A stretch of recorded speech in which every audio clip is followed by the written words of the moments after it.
Om Shanti 18 September 2025। प्रातः मुरली बाप दादा मधुबन।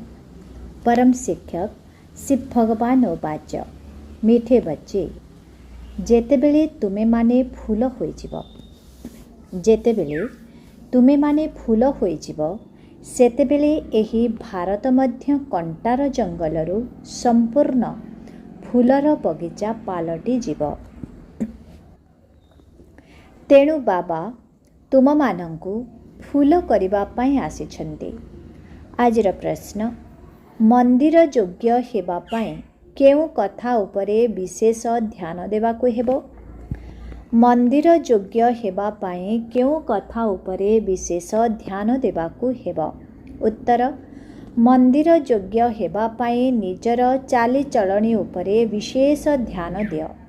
तुमर चरित्र बहुत मधुर एवं राजकीय हेबा उचित एवं एते मात्रारे मधुरता रहु जेपरिकि अन्य माने एहाकु अनुभव करि पारंतु।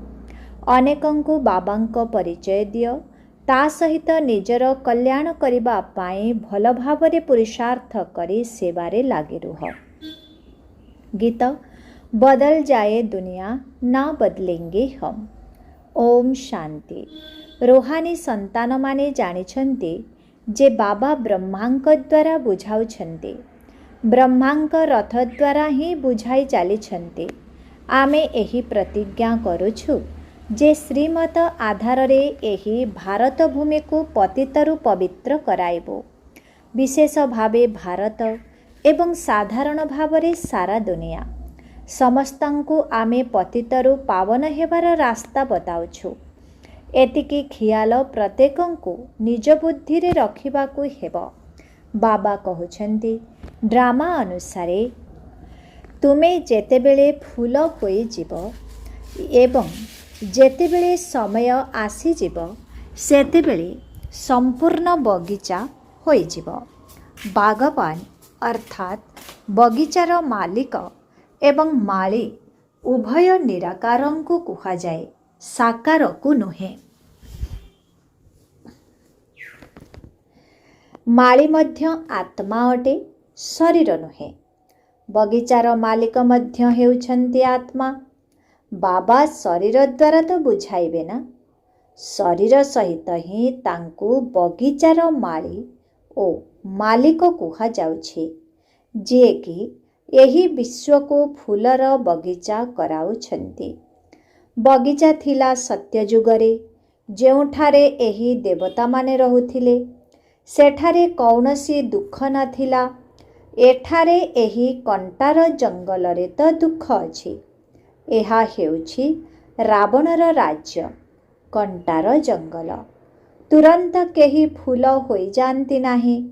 देवी देवता मानंक आगरे जाई गान मध्य करुछन्ति जे आमे जन्म जन्मांतरर पापी अटु, अजामिल अटु।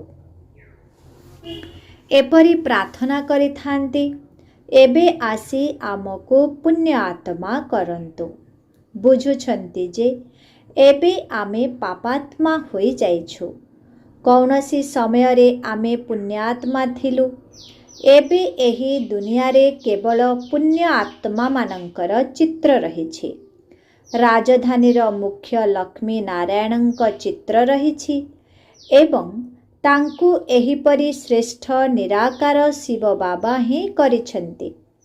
तांकर चित्र रहिछि, बास आउ कौनसी चित्र नाही। एथिरे मध्य शिवंकर बड़ लिंग तियारी करि देइछन्ति। कहुछन्ति आत्मा तारका सदृश अटे। तेबे निश्चय बाबा मध्य एहीपरि होइथिबे ना, किंतु तांकर पूरा परिचय नाही। यही लक्ष्मी नारायणंकर विश्वरे राज्य थिला। एहांक निमंते केउठी भी कौनसी ग्लानिर कथा लेखा जाई नाही। बाकी श्रीकृष्णंकु केबे द्वापरकु केबे केउठाकु नै जाइछन्ति। लक्ष्मी नारायणंक पाई समस्ते कहिबे स्वर्गर मालिक थिले। एहा तुमर लक्ष्य एवं उद्देश्य अटे। ରାଧାକୃଷ୍ଣ କିଏ? ମନୁଷ୍ୟ ବିଚରା ଏକଦମ ଦ୍ୱନ୍ଦ୍ୱରେ ପଡ଼ିଛନ୍ତି, କିଛି ହେଲେ ବୁଝୁନାହାନ୍ତି। ଯେଉଁମାନେ ବାବାଙ୍କ ଦ୍ୱାରା ବୁଝୁଛନ୍ତି ସେମାନେ ବୁଝାଇବା ଯୋଗ୍ୟ ମଧ୍ୟ ହେଉଛନ୍ତି, ନଚେତ୍ ଯୋଗ୍ୟ ହୋଇପାରିବେ ନାହିଁ। ଭଲେ କେତେ ବି ବୁଝାଅ, ଦୈବୀ ଗୁଣ ଧାରଣ କରିପାରିବେ ନାହିଁ। କିନ୍ତୁ ଡ୍ରାମା ଅନୁସାରେ ଏହିପରି ହିଁ ହେବାର ଅଛି।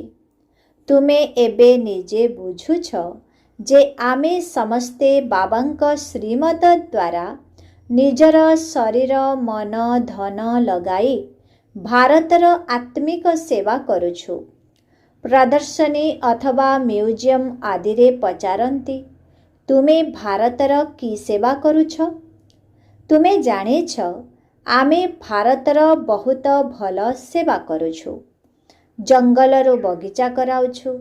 ସତ୍ୟଯୁଗ ହେଉଛି ବଗିଚା, ଏହା ହେଉଛି କଣ୍ଟାର ଜଙ୍ଗଲ। ଏଠାରେ ପରସ୍ପରକୁ ଦୁଃଖ ଦେଉଛନ୍ତି। ଏ କଥା ତୁମେ ଭଲ ଭାବରେ ବୁଝାଇ ପାରିବ।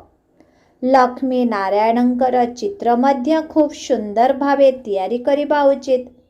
ମନ୍ଦିରରେ ବହୁତ ସୁନ୍ଦର ସୁନ୍ଦର ଚିତ୍ର ତିଆରି କରିଥାନ୍ତି। କେଉଁଠି ଗୋରା, କେଉଁଠି ଶ୍ୟାମଳ ଚିତ୍ର କରିଥାନ୍ତି। ତାର ରହସ୍ୟ କ'ଣ? ଏ କଥା ମଧ୍ୟ ବୁଝୁନାହାନ୍ତି। ତୁମ ପିଲାମାନଙ୍କ ପାଖରେ ବର୍ତ୍ତମାନ ଏହି ସମସ୍ତ ଜ୍ଞାନ ରହିଛି। ବାବା କହୁଛନ୍ତି, ମୁଁ ଆସି ସମସ୍ତଙ୍କୁ ମନ୍ଦିର ଯୋଗ୍ୟ କରାଉଛି, କିନ୍ତୁ ସମସ୍ତେ ମନ୍ଦିର ଯୋଗ୍ୟ ହେଉନାହାନ୍ତି। ପ୍ରଜାଙ୍କୁ ତ ମନ୍ଦିର ଯୋଗ୍ୟ କୁହାଯିବ ନାହିଁ ନା। ଯେଉଁମାନେ ପୁରୁଷାର୍ଥ କରି ବହୁତ ସେବା କରିଥିବେ ସେମାନଙ୍କର ପ୍ରଜା ହେବେ। ତୁମ ସନ୍ତାନମାନଙ୍କର ସମାଜର ଆତ୍ମକଲ୍ୟାଣ ଜନିତ ସେବା ମଧ୍ୟ କରିବାକୁ ହେବ। ଏହି ସେବାରେ ନିଜର ଜୀବନ ସଫଳ କରିବାକୁ ହେବ। ଚଳଣି ମଧ୍ୟ ବହୁତ ମଧୁର ସୁନ୍ଦର ହେବା ଉଚିତ, ଯେପରି ଅନ୍ୟମାନଙ୍କୁ ମଧ୍ୟ ମଧୁର ଭାବେ ବୁଝାଇ ପାରିବ। ନିଜେ ହିଁ କଣ୍ଟା ହୋଇଥିଲେ କାହାକୁ ଫୁଲ କିପରି କରାଇବେ? ଅନ୍ୟକୁ ତାଙ୍କର ତୀର ଲାଗିବ ନାହିଁ। ବାବାଙ୍କୁ ମନେ ନ ପକାଇଲେ ତୀର ବା କିପରି ଲାଗିବ? ନିଜର କଲ୍ୟାଣ ପାଇଁ ଭଲ ଭାବରେ ପୁରୁଷାର୍ଥ କରି ସେବାରେ ଲାଗି ରୁହ। ବାବା ମଧ୍ୟ ସେବା କରୁଛନ୍ତି ନା। ତୁମେ ପିଲାମାନେ ମଧ୍ୟ ଦିନରାତି ସେବାରେ ରୁହ। ଦ୍ୱିତୀୟ କଥା ହେଉଛି, ଶିବ ଜୟନ୍ତୀରେ କରିଥିବା ସେବା ସମାଚାର ନେଇ ବହୁତ ସନ୍ତାନ ଟେଲିଗ୍ରାମ ପଠାଉଛନ୍ତି। ସେଥିରେ ମଧ୍ୟ ଏହିପରି ଲେଖା ରହୁ ଯେପରି ସେହି ଟେଲିଗ୍ରାମକୁ ଯାହାକୁ ମଧ୍ୟ ଦେଖାଇଲେ ସେ ତୁରନ୍ତ ବୁଝିଯିବେ। ଆଗକୁ କ'ଣ କରାଯିବ ସେଥିପାଇଁ ପୁରୁଷାର୍ଥ କରାଯାଉଛି। ସେମିନାର ବା ଆଲୋଚନା ଚକ୍ର ମଧ୍ୟ ଏଇଥିପାଇଁ କରାଯାଉଛି ଯେ କେଉଁ କେଉଁ ସେବା କଲେ ଯେପରି ଅନେକଙ୍କୁ ବାବାଙ୍କ ପରିଚୟ ମିଳିପାରିବ। ଢେର ଚିଠି ରଖାଯାଇଛି, ଏହାଦ୍ୱାରା ବହୁତ କାମ କରିପାରିବ। ଠିକଣା ଲେଖୁଛନ୍ତି, ଶିବ ବାବା କେୟାର ଅଫ୍ ବ୍ରହ୍ମା। ପ୍ରଜାପିତା ବ୍ରହ୍ମା ମଧ୍ୟ ଅଛନ୍ତି। ସେ ହେଲେ ଆତ୍ମିକ ପିତା, ଇଏ ହେଲେ ଶାରୀରିକ। ତାଙ୍କ ଦ୍ୱାରା ଶାରୀରିକ ରଚନା କରାଯାଉଛି। ବାବା ହେଲେ ମନୁଷ୍ୟ ସୃଷ୍ଟିର ରଚୟିତା। କିପରି ରଚନା କରୁଛନ୍ତି ତାହା ସାରା ଦୁନିଆରେ କେହି ହେଲେ ଜାଣିନାହାନ୍ତି। ବାବା ବ୍ରହ୍ମାଙ୍କ ଦ୍ୱାରା ବର୍ତ୍ତମାନ ନୂଆ ରଚନା ରଚୁଛନ୍ତି। ବ୍ରାହ୍ମଣମାନେ ହେଲେ ଚୁଟି। ପ୍ରଥମେ ପ୍ରଥମେ ବ୍ରାହ୍ମଣ ନିଶ୍ଚୟ ଆବଶ୍ୟକ। ଏହା ବିରାଟ ରୂପର ଚୁଟି ଅଟେ। ବ୍ରାହ୍ମଣ, ଦେବତା, କ୍ଷତ୍ରିୟ, ବୈଶ୍ୟ, ଶୂଦ୍ର। ପ୍ରଥମେ ଶୂଦ୍ର ତ ହୋଇପାରିବେ ନାହିଁ। ବାବା ବ୍ରହ୍ମାଙ୍କ ଦ୍ୱାରା ବ୍ରାହ୍ମଣ ରଚନା କରୁଛନ୍ତି। ଶୂଦ୍ର କିପରି ଏବଂ କାହା ଦ୍ୱାରା ରଚିବେ? ତୁମେମାନେ ଜାଣିଛ ଯେ କିପରି ନୂଆ ରଚନା କରୁଛନ୍ତି। ଏହି ବାବା ହିଁ ପୋଷ୍ୟ ରୂପେ ଗ୍ରହଣ କରୁଛନ୍ତି। କଳ୍ପ କଳ୍ପ ବାବା ଆସି ଶୂଦ୍ରରୁ ବ୍ରାହ୍ମଣ, ପୁଣି ବ୍ରାହ୍ମଣରୁ ଦେବତା କରାଉଛନ୍ତି। ବ୍ରାହ୍ମଣମାନଙ୍କର ସେବା ବହୁତ ଶ୍ରେଷ୍ଠ ଅଟେ। दुनियार ब्राह्मण माने निजे तो पवित्र नुहंती, तेणु अन्यमानंकु किपरि पवित्र कराइबे। कौनसी भी ब्राह्मण सन्यासी को केबे राखी बांधती नाही। सेमाने कहिबे आमे तो हेउछु ही पवित्र, तुमे निजर मुह देख। तुमे मध्य काहा द्वारा राखी बंधाई पारिब नाही। दुनिया रे तो समस्ते परस्पर को बांधुछंती। भौणी भाई को राखी बांधिबा प्रथा एबे बाहरिछि। एबे तुमे शूद्ररु ब्राह्मण हेबा पई पुरुषार्थ करुछ। ए कथा बुझाइबाकु पडुछि। स्त्री पुरुष उभय पवित्रतार प्रतिज्ञा करुछंती। उभय कहि पारिबे जे आमे किपरि बाबांक श्रीमतरे पवित्र रहुछु। अंतिम पर्यंत एही काम विकार उपरे विजय प्राप्त कले पवित्र जगतर मालिक होइजिब। सत्य युग को पवित्र दुनिया कुहा जाउछि, ताहा एबे स्थापना हेउछि। तुमे समस्ते पवित्र अट। विकारग्रस्त मानंकु तुमे राखी बांधि पारिब। प्रतिज्ञा करी पुणी पतित हेले कुहा जीव तुमे राखी बांधिबाकु आसीथिल, पुणी कौन हेला? कहिबे माया ठारू हारिगली। एहा हेउछि युद्ध भूमि। विकार सबुठारू बड़ शत्रु अटे। एहा उपरे विजय प्राप्त कले ही जगज्जित अर्थात राजा राणी होई पारिब। प्रजा मानंकु जगज्जित कुहाजिब नाही। परिश्रम तो राजा राणी ही करिथांती ना। कहुछंती मध्य आमे तो लक्ष्मी नारायण हेबु। लक्ष्मी नारायणंक परे तांक सिंहासन उपरे तांकर संतान माने विजय प्राप्त करिथांती। सेही लक्ष्मी नारायणंकर पुणी परजन्मरे पदवी कमिजिब। भेर्न नाम रूपरे पिलामानंकु सिंहासन मिलुथिबारु तांकर उच्च नंबर गणाजिब। पुनर्जन्म तो नेउछंती ना। संतान पुणी सिंहासन उपरे बसिले से सेकेंड ग्रेड होई जिबे। प्रथम नंबर तळकु एवं तळ नंबर उपरकु होई जिबे। तेणु पिलामाने एहिपरि उच्च हेबाकु हेले सेवारे लागि जिबा दरकार। पवित्र हेबा मध्य बहुत जरूरी अटे। बाबा कहुछंती मु पवित्र दुनिया तैयारी करुछि। अल्प केते जन भल पुरुषार्थ करुछंती, सारा दुनिया तो पवित्र होई जाउछि। तुम पाई स्वर्गर स्थापना करुछंती। एहा ड्रामा अनुसारे ही हेबो। यही खेल पूर्व निर्मित अटे। तुमे पवित्र होई गला परे पुणे विनाश आरंभ होई जिवो। सत्य युगर स्थापना होई जिवो। ड्रामा को तो तुमे जानी पारुछ। सत्य युगरे देवता मानंकर राज्य थिला, एबे नाही, पुणी हेबाकु जाउछि। तुमे हेउछ रुहानी मिलिट्री। तुमे पांच विकार उपरे विजय प्राप्त करी जगज्जित हेउछ। जन्म जन्मांतरर पापरु मुक्त हेबा पाई बाबा जुक्ति बताउछंती। बाबा थरे मात्र आसी जुक्ति बताउछंती। राजधानी स्थापन न हेबा पर्यंत विनाश हेब नाही। तुमे बहुत गुप्त योद्धाट। कली युग परे ही सत्य युग हेब। पुणी सत्य युगरे केबे लढ़ेई हेब नाही। तुमे माने जानिछ सबु आत्मा माने जेउ अभिनय करुछंती से सबु ड्रामारे निर्धार्य रहिछि। जेपरि काठ कंढेई भଳି नाचुछंती, एहा मध्य ड्रामा अटे। प्रत्येकंकर एही ड्रामारे अभिनय रहिछि। अभिनय करी करी तुमे तमो प्रधान होई जाइछ। पुणी एबे उपरकु जाई सतो प्रधान हेउछ। ज्ञान तो गोटिए सेकेंडर। सतो प्रधान हेउछंती, पुणी तळकु खसी खसी तमो प्रधान होई जाउछंती। पुणी बाबा उपरकु नै जाउछंती। वास्तवरे माछ को ताररे लटकी थिबार देखाउछंती, किंतु सेही ताररे मनुष्यंकु रखिबा उचित। यही परि उत्थान और पतन कला हुए। तुमे मध्य एही परि चढ़ुछ, पुणी खसी खसी तळकु आसी जाउछ। ଉପରକୁ ଯାଇ ପୁଣି ଖସିବା ପାଇଁ 5000 ବର୍ଷ ଲାଗୁଛି। ଏହି 84 ଜନ୍ମର ଚକ୍ର ତୁମ ବୁଦ୍ଧିରେ ଅଛି। ଉତ୍ଥାନ କଳା ଏବଂ ପତନ କଳାର ରହସ୍ୟ ବାବା ହିଁ ବୁଝାଇଛନ୍ତି। ତୁମମାନଙ୍କ ମଧ୍ୟରେ କ୍ରମାନ୍ୱୟରେ ଜାଣି ପୁଣି ପୁରୁଷାର୍ଥ କରୁଛନ୍ତି।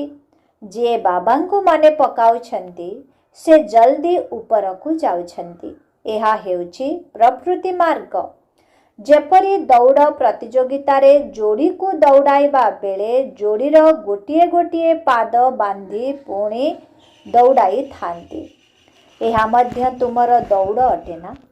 କାହାର ଅଭ୍ୟାସ ନଥିଲେ ପୁଣି ପଡ଼ିଯାଇଥାନ୍ତି। ଏଠାରେ ମଧ୍ୟ ଏହିପରି ହୁଏ। ଜଣେ ଆଗକୁ ବଢ଼ିଲେ ଅନ୍ୟ ଜଣକ ଅଟକାଇ ଦେଇଥାଏ। କେତେକ ସ୍ଥାନରେ ପୁଣି ଉଭୟ ପଡ଼ିଯାଇଥାନ୍ତି। ବାବା ଆଶ୍ଚର୍ଯ୍ୟ ହେଉଛନ୍ତି। ବୃଦ୍ଧମାନେ ମଧ୍ୟ କାମାଗ୍ନିରେ ବଶୀଭୂତ ହୋଇଗଲେ ହାରିଯାଉଛନ୍ତି। ଏପରି ନୁହେଁ କେହି ଠେଲିଦେଲେ। ହାରିବା ନ ହାରିବା ନିଜ ହାତରେ ଅଛି। କେହି କ'ଣ ଧକ୍କା ଦେଉଛନ୍ତି କି ଆମେ କାହିଁକି ହାରିବୁ? କିଛି ବି ହୋଇଯାଉ ଆମେ ହାରିବୁ ନାହିଁ। ହାରିଗଲେ ରସା ତଳକୁ ଚାଲିଯିବ। ପୁଣି ଜୋରରେ ଚଟକଣା ମଧ୍ୟ ଲାଗିଯାଇଥାଏ। ପୁଣି ପଶ୍ଚାତାପ ମଧ୍ୟ କରିଥାନ୍ତି। ହାତ ଗୋଡ଼ ପୁଣି ପଶ୍ଚାତାପ ମଧ୍ୟ କରିଥାନ୍ତି। ହାଡ଼ ଗୋଡ଼ ଚୂନା ହୋଇଯାଇଥାଏ। ବହୁତ ଆଘାତ ଲାଗିଥାଏ। ବାବା ଭିନ୍ନ ଭିନ୍ନ ପ୍ରକାରରେ ବୁଝାଇ ଚାଲିଛନ୍ତି। ଏ କଥା ମଧ୍ୟ ବୁଝାଯାଉଛି ଯେ ଶିବ ଜୟନ୍ତୀରେ ଏହିପରି ଚିଠି ଆସିବା ଦରକାର ଯେପରି ମନୁଷ୍ୟମାନେ ପଢ଼ି ବୁଝିପାରିବେ। ବିଚାର ସାଗର ମନ୍ଥନ କରିବା ପାଇଁ ବାବା ସମୟ ଦେଉଛନ୍ତି। କେହି ଦେଖିଲେ ଯେପରି ଆଶ୍ଚର୍ଯ୍ୟ ହେବେ।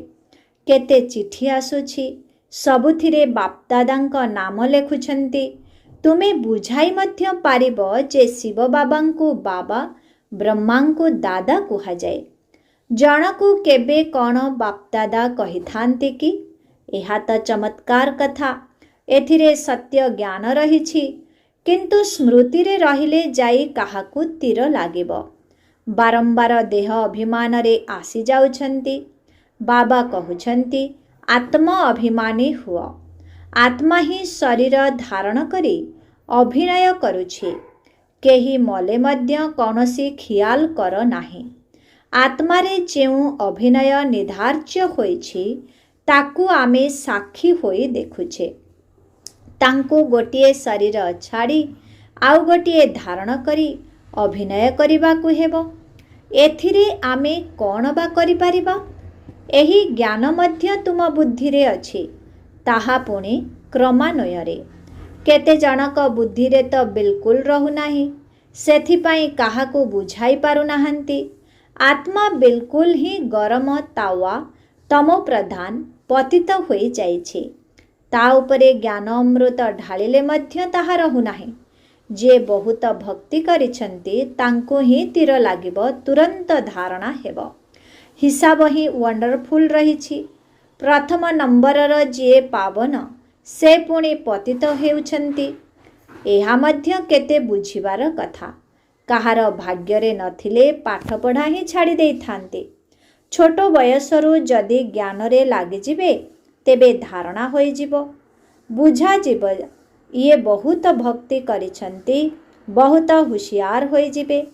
କାହିଁକି ନା କର୍ମେନ୍ଦ୍ରିୟ ବଡ଼ ହେଲା ପରେ ଅଧିକ ବୁଝିପାରିଥାନ୍ତି। ଆଧ୍ୟାତ୍ମିକ ବିଦ୍ୟା ଓ ଲୌକିକ ବିଦ୍ୟା ଉଭୟ ଆଡ଼କୁ ଧ୍ୟାନ ଦେଲେ ପୁଣି ଦୁନିଆର ସେହି ପ୍ରଭାବ ପଡ଼ିବ ନାହିଁ। ଏହା ହେଉଛି ଈଶ୍ୱରୀୟ ପାଠପଢ଼ା। ଫରକ ରହିଛି ନା? କିନ୍ତୁ ସେତିକି ଲଗନ ବି ରହିଲେ ହେଲା ନା। ଆଚ୍ଛା, ମିଠେ ମିଠେ ଶିଖିଲାଦି ସନ୍ତାନମାନଙ୍କ ପ୍ରତି ମାତ ପିତା ବାପ ଦାଦାଙ୍କର ମଧୁର ସ୍ନେହ ସମ୍ପନ୍ନ ଶୁଭେଚ୍ଛା ଏବଂ ସୁପ୍ରଭାତ। ଆତ୍ମିକ ପିତାଙ୍କର ଆତ୍ମିକ ସନ୍ତାନମାନଙ୍କୁ ନମସ୍ତେ। ଆତ୍ମିକ ସନ୍ତାନମାନଙ୍କର ଆତ୍ମିକ ପିତାଙ୍କୁ ଓମ୍ ଶାନ୍ତି, ଗୁଡ୍ ମର୍ଣ୍ଣିଂ। ନମସ୍ତେ ନମସ୍ତେ ନମସ୍ତେ ନମସ୍ତେ ନମସ୍ତେ। शुक्रिया बाबा, शुक्रिया। ओम शांति। धारणा पाई मुख्य सार 1 नंबर आत्मिक सेना होई 5 विकार उपरे विजय प्राप्त करबाकू हेबो। पवित्र निश्चित हेबाकू पड़िबो। श्रीमत आधार रे भारत को पवित्र करिबार सेवा करबाकू हेबो। 2 नंबर यही बेहद नाटक रे प्रत्येक अभिनय को आत्म अभिमानी होई करबाकू हेबो। केबे हेले देह अभिमान रे आसीबार नाही। साक्षी होई प्रत्येक अभिनेतांकर पाठ देखिबाकू हेबो। आजिर वरदान सदा जोगरूपी मौजर स्थिति रे रहुथिबा जुगल स्वरूपर अनुभवी हुआ। सदा जोगरूपी मौजर स्थिति रे रहुथिबा जुगल स्वरूपर अनुभवी हुआ। बापदादा पिलामानंकु सबुबले कहुछंती पिलामाने बाबांक हाथ रे हाथ देई चाल। एकुटिया चाल नाही। एकुटिया चलिबा द्वारा केतेबेले बोर होई जिवो त केतेबेले कहार नजर पड़ी जिवो। मो बाबांक सहित जुगल अटे सर्वदा एही स्वरूपर अनुभव करुथाओ। ताहा हेले केबे भी मायार नजर पड़िबो नाही एवं संगरे रहिबार अनुभव करिबा द्वारा सर्वदा खुशी रे मौजरे खाई पी मौज करी चलिथिबो। धोका बा दुख देउथिबा संबंधरे बांधी हेबारु मध्य रक्षा पाइजिबो। आजिर स्लोगन जदि जोगरूपी कवच सर्वदा पिंधिथिबो तेबे मायारूपी शत्रुर आघात लागिबो नाही। जदि जोगरूपी कवच सर्वदा पिंधिथिबो तेबे मायारूपी शत्रुर आघात लागिबो नाही। ओम शांति। अव्यक्त इशारा एबे लगनर अग्नि को प्रज्वलित करी जोग को ज्वाला रूप कर। जेपरी दुखी आत्मा मानंक मन भितरे एही भावना उठिबा आरंभ हेलाणी जे एबे एही दुनियार विनाश होई जाऊ।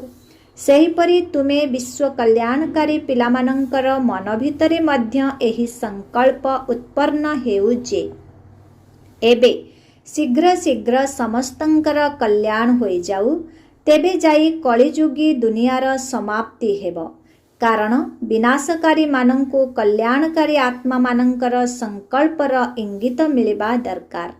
सेथिपाई निजर सदा प्रस्तुत होई रहिबार शक्तिशाली संकल्प द्वारा एवं ज्वाला स्वरूपर जोग द्वारा विनाश ज्वाला को अधिक प्रखर कर।